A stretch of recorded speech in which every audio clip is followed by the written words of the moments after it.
So we all know that Santos has finally been expelled, and comments have been flying around, and a lot of you have been asking me whether it's true or not that Santos will continue to get his pension even though he's been expelled. Those comments and questions became even stronger after this announcement that there's a new bill in Congress that's being kicked around that would make Congress people ineligible for their pension if they become expelled. But before we talk about Georgie and his pension plan, I wanted to take 5 seconds to point out that while it's true, as many of you have pointed out, that the last time that Congress expelled somebody without an actual formal conviction was during the Civil War, that doesn't mean that Congress doesn't have a power to expel somebody without that formal conviction. In fact, many of the House members, two of whom were Democrats who voted against expelling George Santos, justified their position with the very fact that there hadn't been a formal conviction just yet. It kind of makes you wonder what dirt Santos has on those people, doesn't it?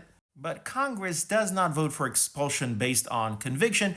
They vote on expulsion based on, among other things, misconduct. And misconduct doesn't need to have a conviction or even a proof beyond any reasonable doubt. In fact, you could argue that the only reason why Congress has never expelled anybody without a conviction is because those Congress members who were usually mired in controversies decided to resign before Congress could take action. Now back to Santos and his pension plan. Is it true that Santos still has access to his pension? The answer in this case is no.